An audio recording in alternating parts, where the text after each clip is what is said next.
Welcome to the Act Out Podcast. I'm your host, Adam Tomlin. Today's guest is Kate Powell. Wait, she was last week. Well, she's this week too. That's right. Her episode was so good, we had to break it up into 2 parts. Anyway, let's roll the tape. Of course, I'm like pro-diversity. I like winning. Right, yeah. So I guess all that to say, I hate the patriarchy. Right. Yeah, well, because it does turn it all into a limited pie, right? Everyone only gets a small section of it, and you have to beat everyone else up to get more of it if you want more of it. There isn't, rather than, like you said, if it's non-zero sum, if it's simply there's infinite creativity, there's infinite possibility. Abundance. Right, yeah, abundance. Jesus. By the way, I despise abundance. I saw that post. A lot. But I digress. But if we believe that there is abundance and that we can all succeed with others succeeding, as opposed to your success is my failure and vice versa, we're just a much happier set of beings. And I think when it comes to my politics, that's definitely politics, spirituality, whatever. That has always been sort of my assumption. Like a freaking mind reader. I was about to get segue into politics. Sorry, go ahead. No, but that's been my assumption is that the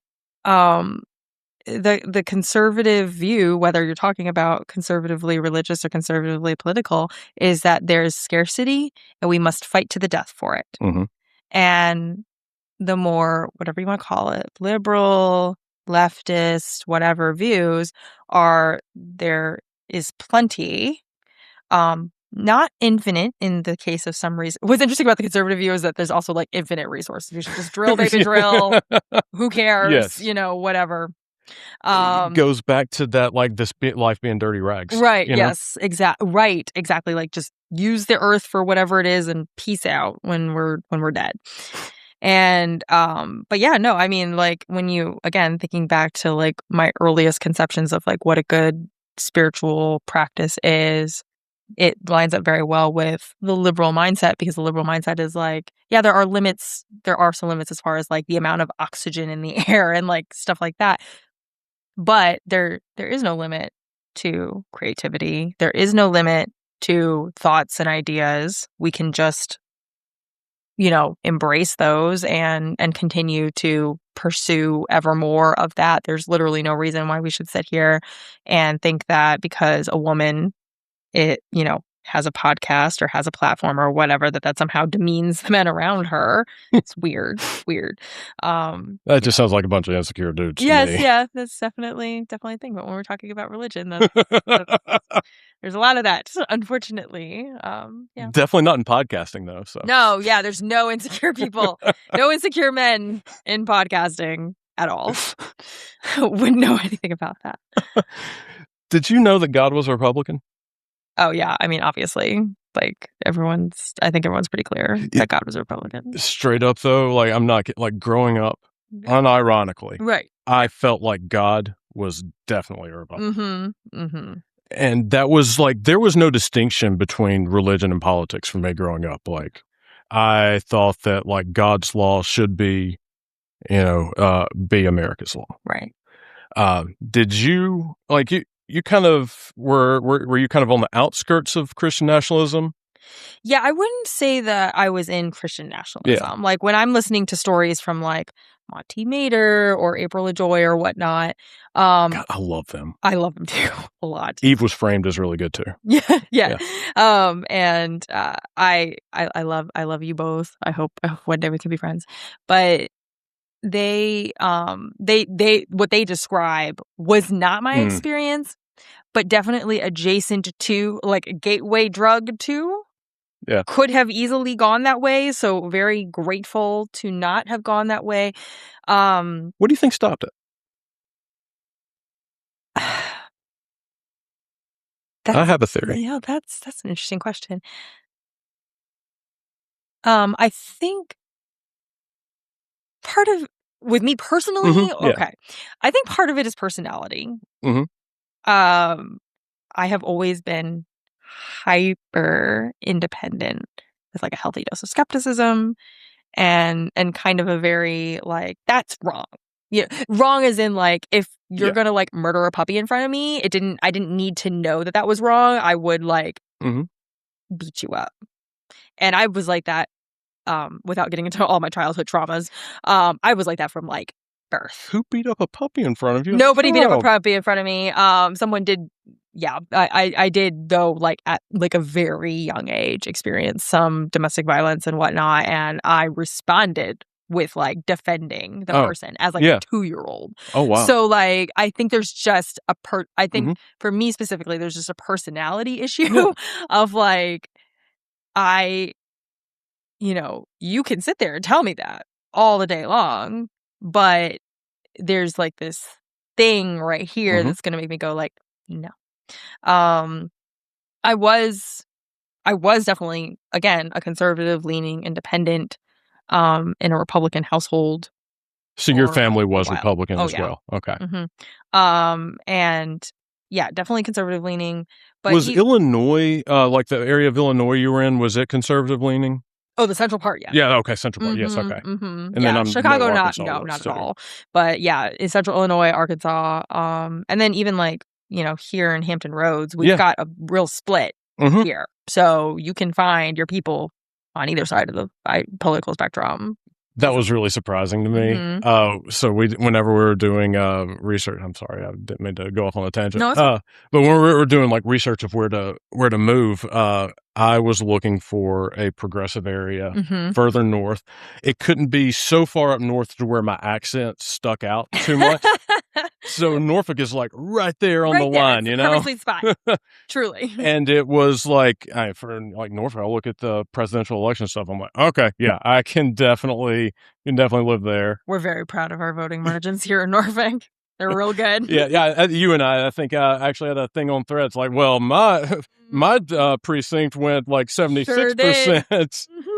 The most like nerdy flex of all time. Yeah. But, like, meanwhile, the mayor from a different precinct was like, "Shut up, Kate." It was very funny. Yeah, I didn't have that part. I'm not important enough to get to shut up yet.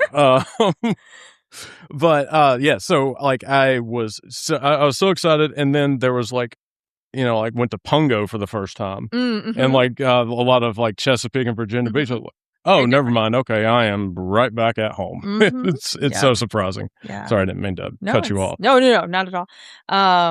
But yeah, no, it's I don't even know where. We were talking about like growing up like in the conservative environment, and so you were like Republican family. Do you remember like the first political thing that you were involved in? Yeah, so as like a kid, I wasn't really involved in politics at all. Oh, like we weren't a political family. Oh, okay. My parents voted Republican. That was like the extent and we were in a conservative Christian household. So like there we go. The whole like getting involved politically, I again was fairly open-minded. I was skeptical of Obama because my parents were skeptical of Obama. Yeah. But I went to James Madison, and he actually did a rally there in 2008 in his first presidential campaign, and I made sure to go, even though I was skeptical of him, because I was like, it's a presidential candidate coming to my campus. I should go, no matter how I feel about his politics. And I also, again, because I wasn't that political, was like, I don't really know what I'm doing, like what I'm talking about anyway. I did vote for Mitt Romney. I'm sorry. I know that I voted for McCain. Yeah. So like, I definitely, voted against Obama both times. Though I will say that I think that there's a huge difference between John McCain and Mitt Romney and what we're dealing with right now. Yeah, right. But that's just where I was. And, I was very skeptical of the hope and change thing. Interestingly, again, I think this is a personality thing, of just being like super hyper independent and being like, that sounds like crap. And so kind of being like, feeling there wasn't a lot of substance there. And like a bandwagon effect too. I'm sure that the more people that came on. Right. The more I was like, I don't know, guys, it seems really culty to me. And then, so there was some of that. And then, but then there was also like when the ACA passed, and my personal experience with it was my health insurance skyrocketing. Oh, okay. skyrocketing, losing all, like, because I was in that, like, you know, my husband and I are very much middle class people, but we had health insurance and like job with group health plan. You everything. came here in a Lamborghini, Kate. Don't try that. That's it. My Maserati's parked outside. You know, I remember I had my first big girl health insurance plan the year before the ACA went into effect. So I had no previous health condition, you know, so I was like normal, right? I was in that normie thing. And I had a really easy premium. I had really great coverage, yada, yada.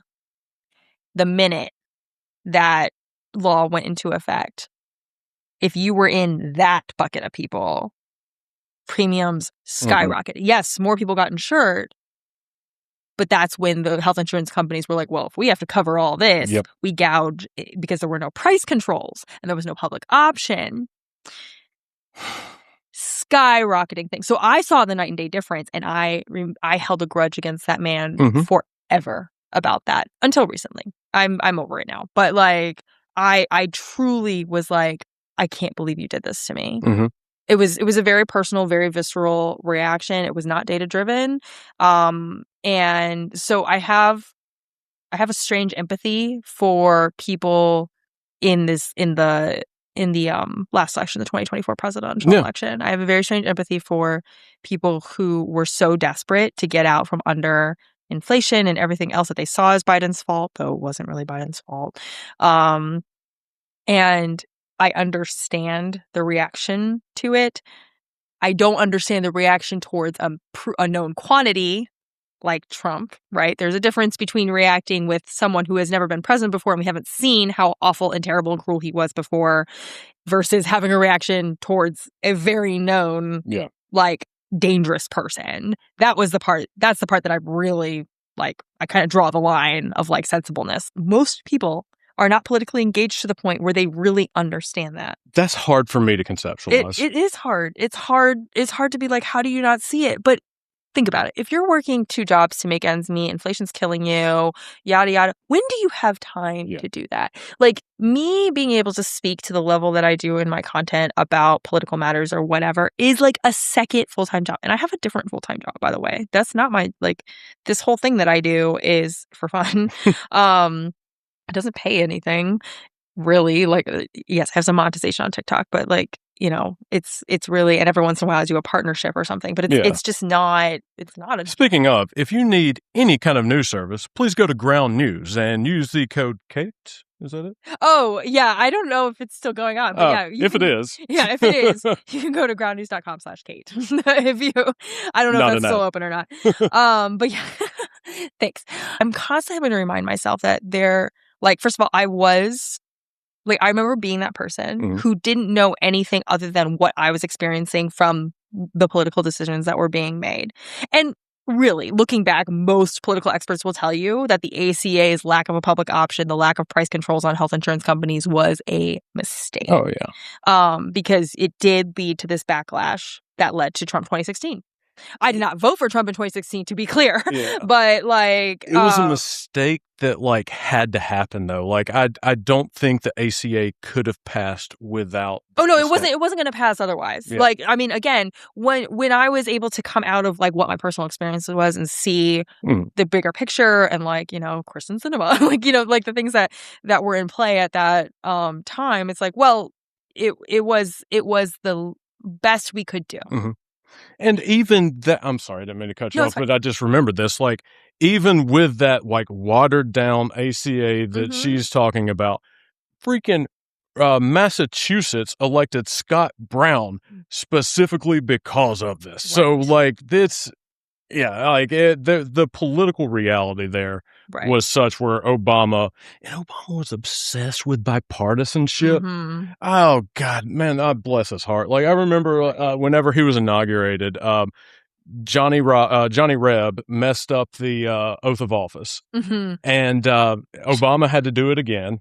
I call him Johnny Reb and the Funky Bunch. That's really funny. Yeah, but you know, like they did it again in private, and Robert Gates came out. Was it Robert Gates? Whoever his first press secretary was. I may be mistaking his name now. Oh, Sean. No, he was on Dancing with the Stars at one point too, I think. I may be mixing up Trump's. But he was like, Obama did this in a very bipartisan way. And I'm like, dude, he did the oath of office, man. It's not bipartisan. Like, you could just tell that was what he was hammering. Mm-hmm. So I think, like, Obama's mindset of, like, we got to get a couple of Republicans really, like, screwed up. And also he, in the Senate at the time, like, again, when you look at the electoral reality, he just didn't have the votes to get through, like, universal health care or a public option or whatever. It's still a big fucking deal when it passed. Yeah, but here's what I will say, though. I think that there was, as far as like to the normal average everyday American, there was simply not the communication post ACA. Mm-hmm. Because it was very much like, this is the greatest thing we've ever done. They just doubled down on how great it was. There was zero acknowledgement of the collateral damage that I just described. Yep. My story is not unique. It happened to millions of people. Again, the reaction to it was felt politically, like you said, the local, state level first, and then, you know, Obama did win re-election, not by the same margins that he won. I was about to say, by a lower margin, one of the first times in history. We had already shifted right, and then, of course, we ended up with Trump right after him, because, again, the refusal, to me, the refusal to acknowledge what was challenging about those policies, about the ACA, about Obama's immigration policy, which, by the way, there's a lot more similarity between Obama and Trump's immigration policy than there is between Biden and Trump's. Yep. So let's just be clear. Like, he is not like the great patron saint of humanity or something like that. He had some problems. And so he was pissing off people on both sides. Mm-hmm. You know, the ACA pissed off the right. His immigration policy pissed off the left. Trump 2016. It really, I mean, it's really not. Like, as far as like speaking to the normal voter, and that kind of the Democratic Party's lack of ability to just admit, hey, we got some things wrong here, and here's what we want to do differently if you give us power to do X, Y, Z. It's really frustrating when it's like they refuse to court power and instead are just like, well, you don't want Trump, right? You don't want the crazy guy. It's like, no, I don't, which is why I didn't vote for him. Right. But I also would like a solution to the mess you made, right? Like you made this mess of health insurance. What the heck are you going to do to fix it? You know, and I know Hillary gets a lot of crap, and I'm not really here to, you know, give her a hard time. She would have been so much better. Yeah, she would have been so much better. But also, like, where did she campaign? And what did her people tell her to say? You know, like, it's really frustrating sometimes. I just want to shake the big D Democrats, because I'm just like, if you don't say it with your mouth, hey, the ACA did this, and it also did this, and we would like to fix that with X, Y, and the other, it would require you to do it in the teeth of the health insurance lobby. Yeah. Because that's really what the problem is. We all know it. Yep. Like, it's not a mystery why we don't have a public option. Mm-hmm. I mean, yes, I know, like, again, I know the Senate realities when we passed the ACA initially, but as far as, like, why we haven't moved forward at all since then, that would be part of it. Mm. Biden's expansion of it was great and stuff, but, like, anyway, sorry. I'm, like, on a tear.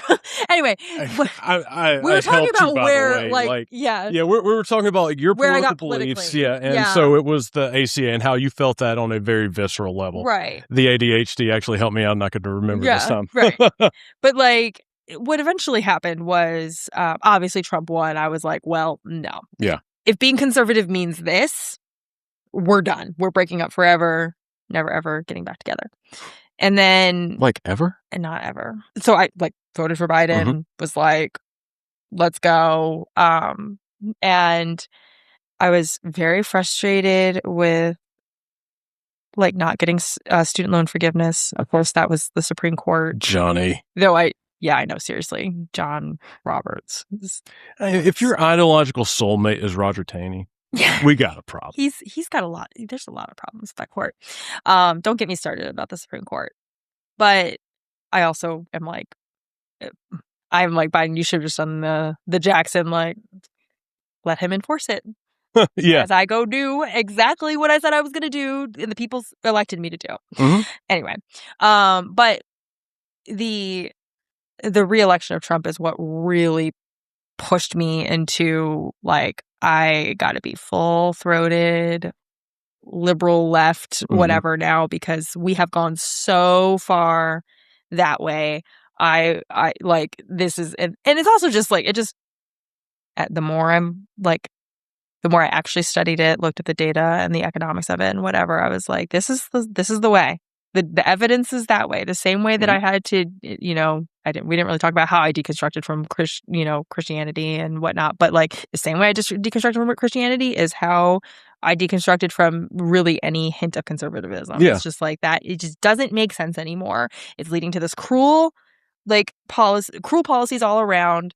It is not what I believe as far as like the spiritual aspects. And also it actually just dollars and cents wise makes zero sense. Did these happen at a similar time? Your religious kind of deconstruction, political? They were dovetailed. They were dovetailed. Sorry, the word could, I almost said tail feathered and I was like, that is not the word. No, they definitely dovetailed. So the Christianity went first. Yeah. The spirituality went first. Same. Okay. Yeah. All and right. then the political what was the beliefs followed catalyst behind. For the spiritual deconstruction? Oh boy. So save the juicy stuff for the end. If you got this far, you've gotten to the nuggets. This is what we're going to put at the very beginning. Oh, okay. We're gonna like hook here's them a little in. teaser. Yeah. So I mentioned that I was a youth director, youth ministry director, youth pastor, whatever you want to call it. And I was under the leadership of a senior pastor who I had known since high school. So it was a church here in Virginia, and I had gone to this church in high school. I went to college, moved to Nova, was gone for several years, and then came back as an adult. And the whole time, same senior pastor who had founded the church too. And I, when I got back, I was kind of on a we would call it a revival in the church terms, but I was very much like I'm like renewed, refreshed. I really want to get back into like service. The Spirit of the Lord was burning bright in you. Right, it really was. I had a fire that I could not contain type thing.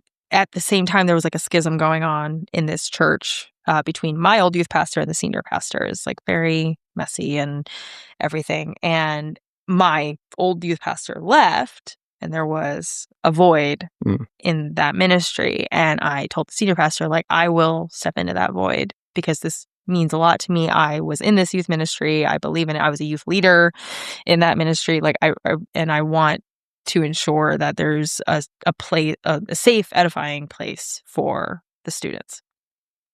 So I did.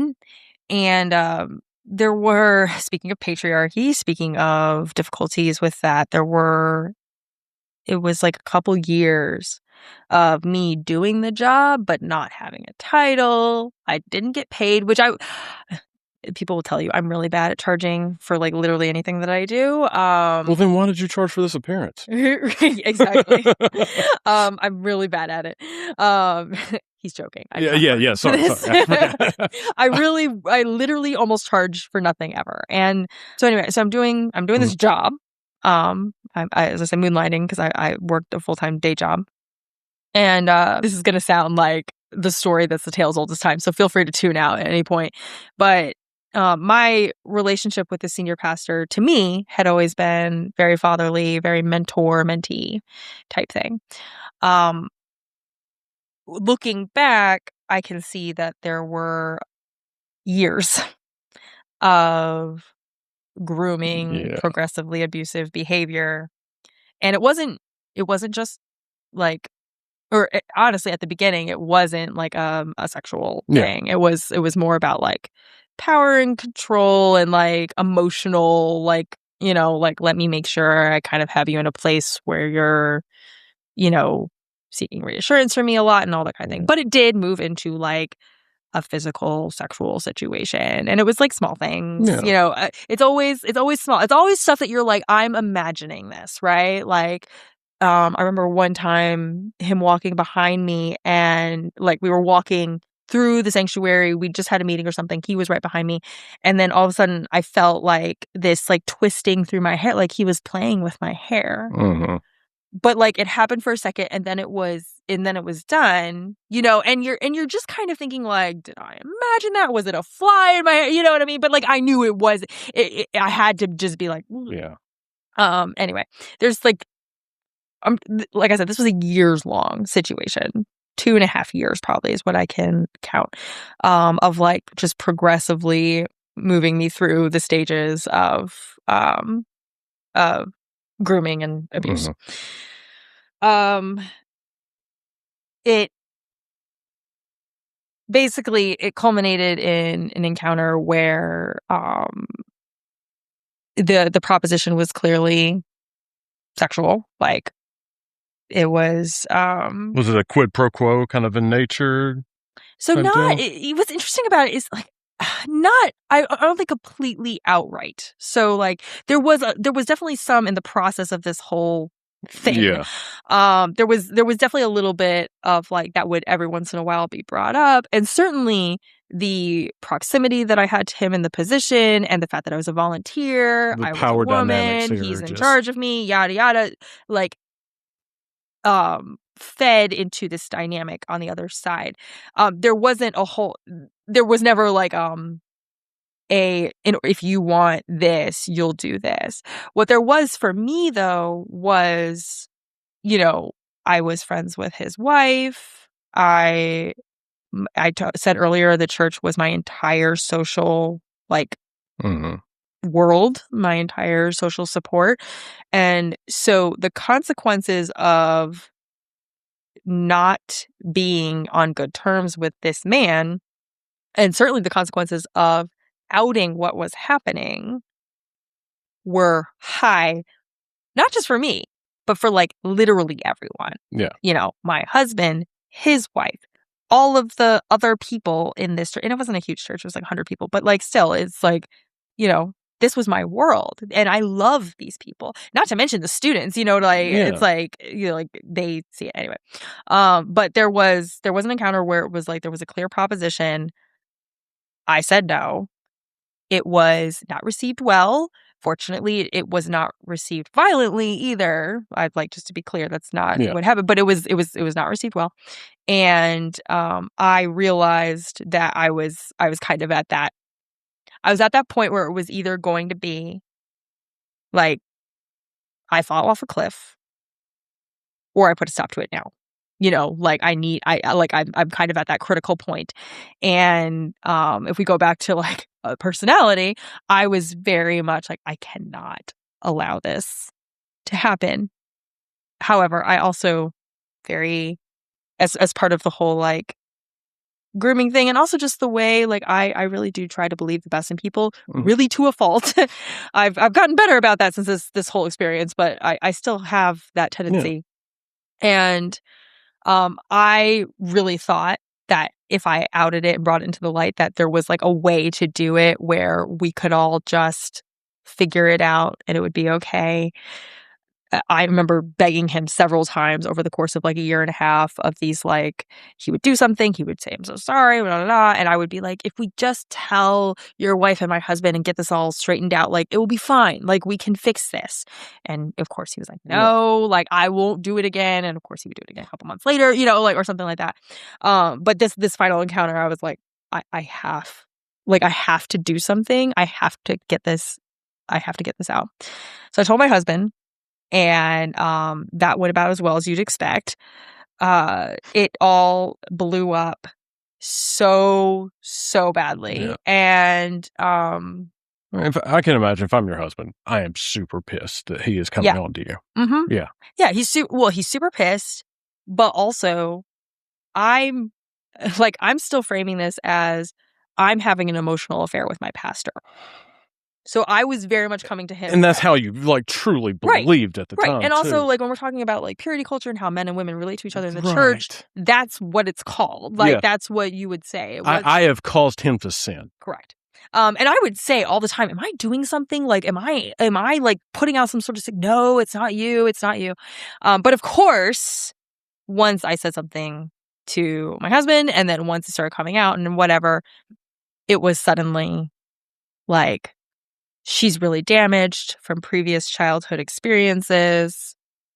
I was trying to help her, because that was the other thing, is that I do have some traumatic childhood experiences. I had sought counseling from him for these things. And then he weaponized it against you. Yes. So it was like, so she's crazy and sick and ill and all this kind of thing. And she's lying. This is what she came on to me. And like, there in this whole, like, it was like 1 week in particular, the week between me telling my husband and like being basically excommunicated, there was this whole he actually called me and gave me this story of what I was going to say, and I actually tried to tell the story to I was trying to be like, actually, just kidding, it was this and this. And God bless my husband, he was like, I don't believe you. He's like, I don't believe any of that. And so that did. Yeah.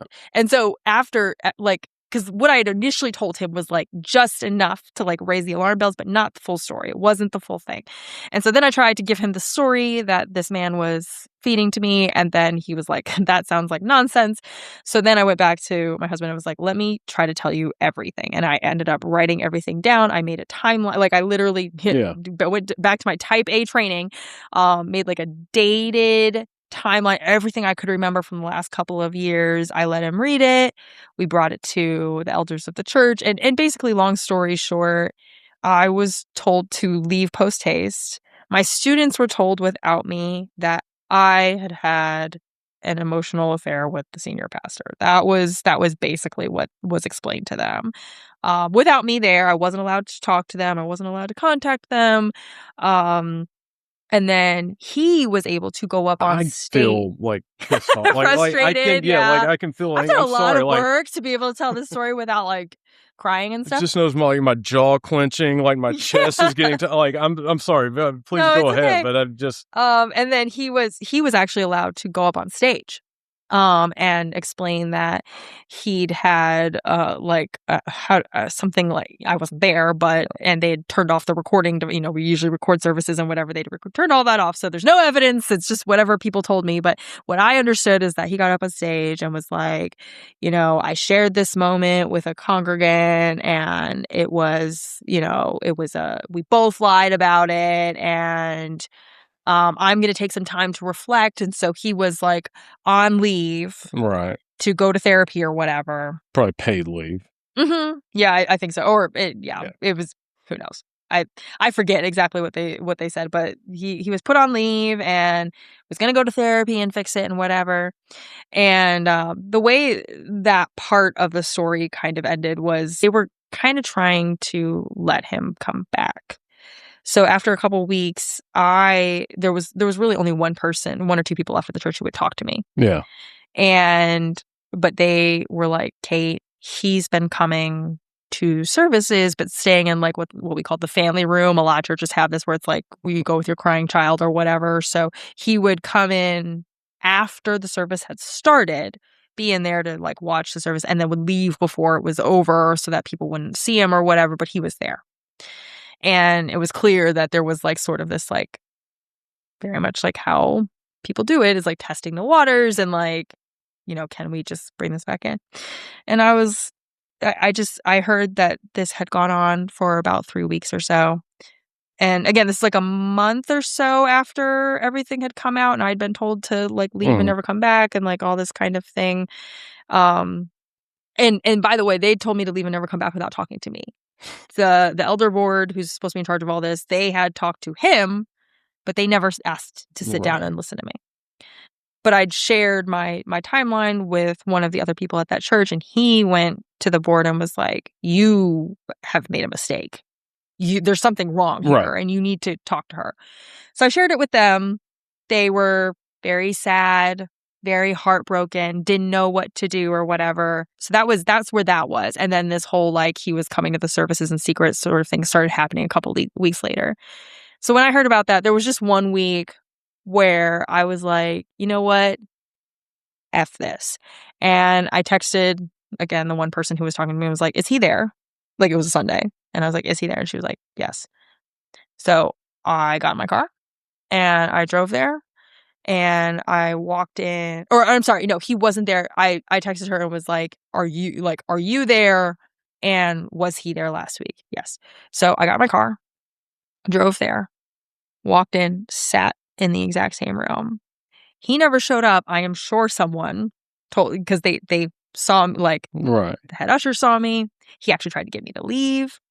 And he was like, I think you need to go. And I was like, well, has he been here for the last couple weeks? And he tried to argue with me. And I was like, no, I asked you a very simple question. Has he been here the last 3 weeks? Yes. I was like, great. Then I'm going to go sit exactly where he's been sitting. He never appeared. I'm sure he was told, like, she's here, stay away or whatever. And I sat there and then I left. And after that, not after he'd been going for weeks, but after I showed up to do the exact same thing, that's when I got a letter in the mail saying I needed to stay away from the campus unless I wanted to agree to a restoration plan to the church, to which I was like, I have zero interest in a restoration plan with people who think that they can operate like this. So that, anyway, that's like the quickest version of the story. Which, by the way, you can tell, like, from what you're saying, that you were not his only victim. Yeah, that's what a lot of people say. I unfortunately don't know, but it seems practiced, and most people that I tell the story to are like, yeah, that seems like a repeated pattern. Like, you don't. They're like, that's not a first time thing. That's like someone who's been the very innocuous, like, wait, did he actually touch my hair? Yeah. And the escalation, I'm so sorry, that'll never happen again. Right. Like, everything you were saying is just... Well, it's also like every time I thought I was very unique in this story, and then I started listening to, like, on podcasts and, like, learning more stories of spiritual and, pastoral abuse, and I was like, it's literally the same. So I need to know where the book is that they wrote, because there's clearly a book somewhere that they all read. Right. I'm like, it's like the abuser's guide or whatever. Like, and it's not just pastoral, but like every abuser just seems to have the exact same mechanism. Anyway, it's about the exploitation of power, right? And control. Yeah, Sorry. Yeah. It's like, it's a power thing.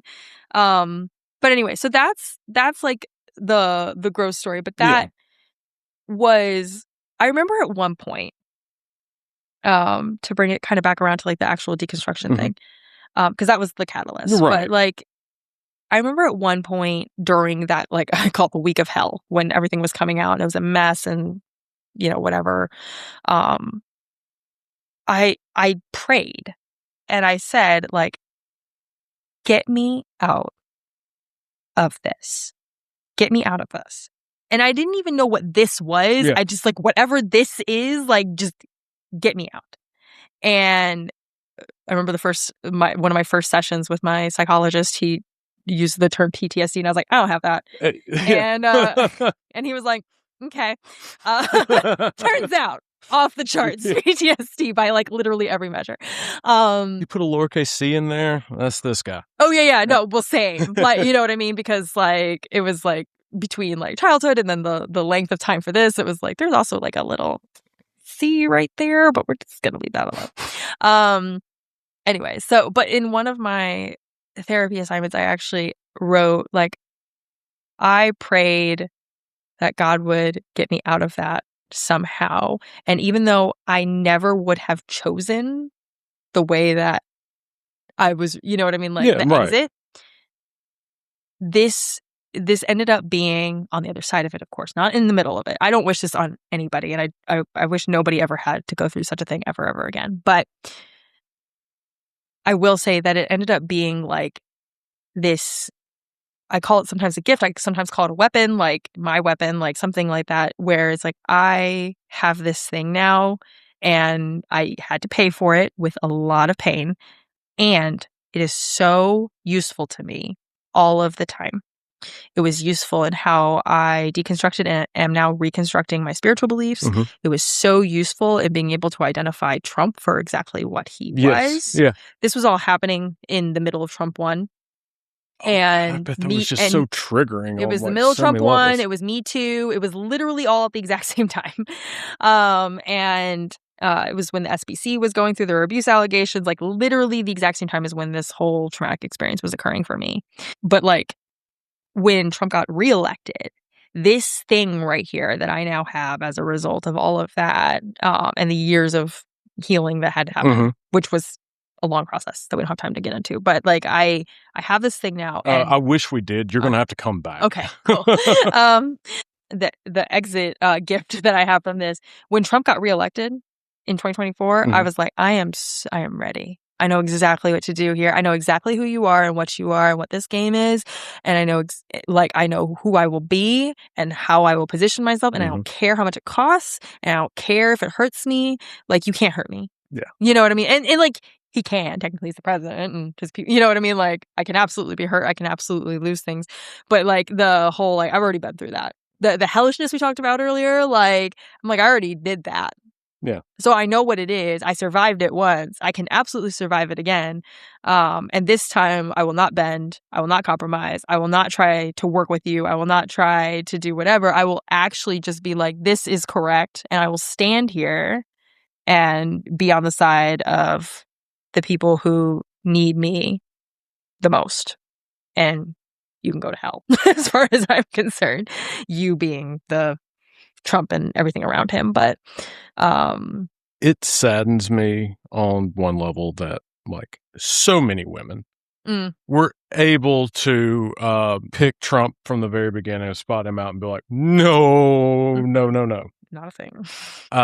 It sucks. You know, like it just that is something that's very heavy. And the like more that I have these conversations and the more women that I talk to, how common. I don't. No, I'm not trying to trivialize in the least, but don't feel that at all. It's way too common. It's so heartbreaking. Yeah.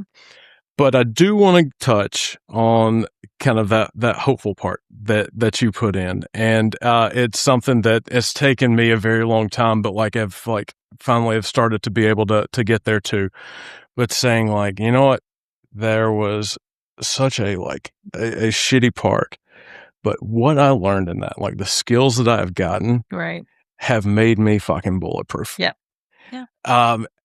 Now I had so much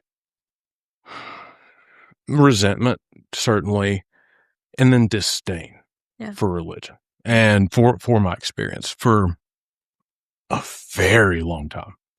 Like I felt like I was lied to by like every community member, by every family member, by every like church leader. You know, I was like, there are a whole bunch of liars. I'll never step foot in there again because of like all the hurt. But and this is like something that like because of the CPTSD, I don't really remember like a whole lot of my childhood.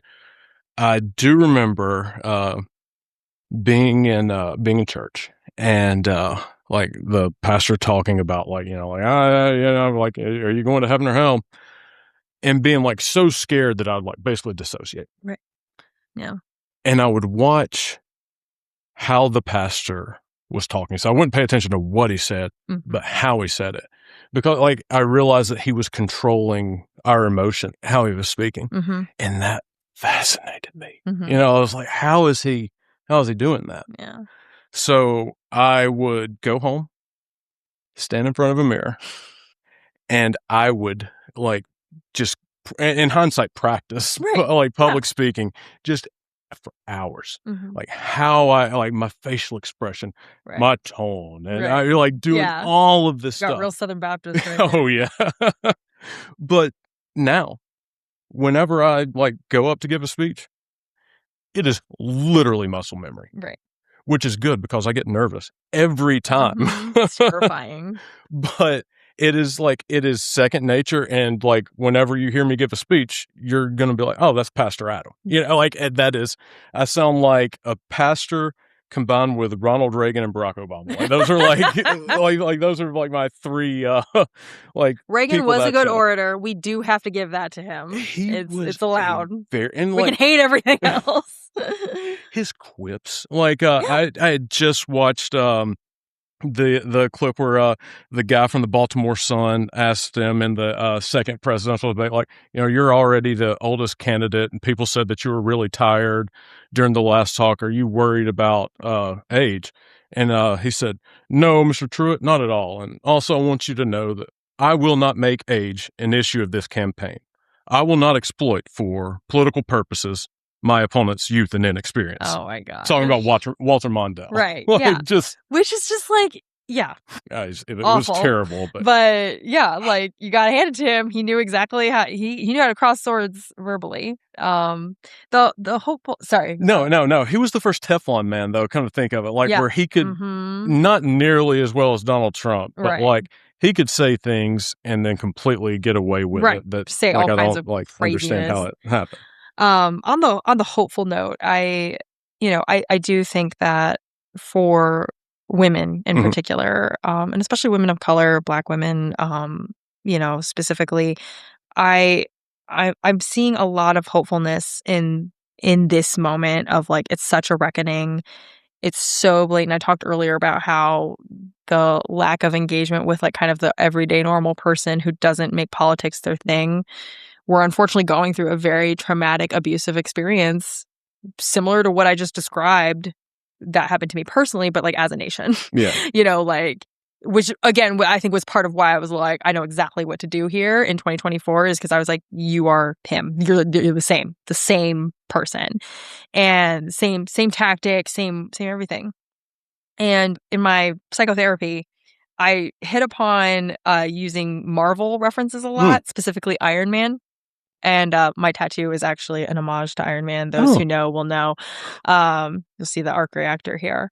And because at the beginning, when I was very much like, I don't know what to do, I'm totally freaked out. Like, how do I fix this? Because the whole process of healing from trauma is itself very traumatic. Yeah. It's like because you have to do it all over again. Yeah. It's like a lot of grief. You broke a bone, it didn't heal right. In order to fix it, you actually have to re-break it and do it all over again. It sucks. And so my therapist and I ended up using the whole Marvel Cinematic Universe Tony Stark thing.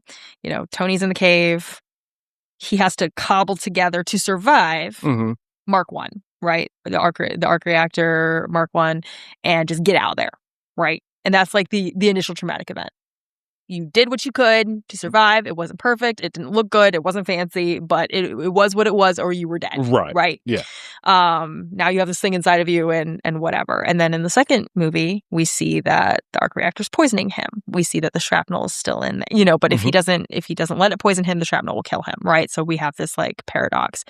And then so he has to create a new element in order to deal with the toxic, to lower the toxicity. And then by the third movie, we have okay, you've done that, but it's now like the trauma has still, like, subsumed your personality. And in order for you to move on and be a person, we need to get the shrapnel out of you, right? You need to let go of the whole, like, this is how I survive thing. It needs to be, I'm Iron Man because it is like, it is me as a whole person, not me as a survival, not me as a trauma response. And so then he gets the shrapnel removed out of him. And then by the end game, this is supposed to be a play on Tony Stark's funeral wreath. By the end game, Tony has become a whole person. He's got a kid. He's got a life. Iron Man is an option if he needs it. But otherwise, it's like he just wants to live and be a person. And that's when he invents time travel and saves the world and ultimately makes the sacrificial decision and snap to save said world. Like, it all falls on him. But that's, like, to me, is like, hopefully Marvel doesn't, like, copyright this or what, bang you for copyright. But, like, to me, that became, like, the ultimate. It's such a compliment that you think Marvel watches. Seriously, they're coming for you. The Russo brothers are like, no, you may not do that. They're gonna come for me for my tattoo. But yeah, like, out of my PTSD protocol is when I had this done, and it was like one of those, like, my sister helped me design it. The idea came to me in, like, this flash of, like, insight of, like, oh my gosh, I need to do this and that. There's, like, Hebrew on here of quoting Proverbs, above all else, guard your heart. The play on proof that Tony Stark has a heart. That, again, this is supposed to be like the funeral. Go watch the movies if you don't know what I'm talking about. But the whole, like, to me, it's like it's this hopeful arc of like, we went through the really crappy scene in the cave, right? Like, you're gonna die unless you just come up with something to get out. And then we progressively learn how to be human again. And by the end, it's not Iron Man who's saving the world, it's Tony. Tony saved the world, right? Like, it's just him being him. And to me, is like, this was about like, I want to be Kate being Kate, not Kate the sheltered person going through trauma for the first time, not Kate as a trauma response to what happened, not Kate as just a PTSD poster child, right? Like, but Kate as in like a whole person. And that my spiritual projects, my political projects, my like work, like my family, like all of that is like this attempt to become like Kate, you know? And that's really like, I'm at the stage now where I'm actually starting to try to craft like a new like spiritual schema for myself that is like, this is what it means to be human type thing.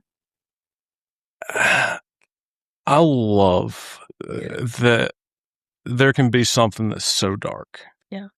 And so just insidious. Every word feels trite.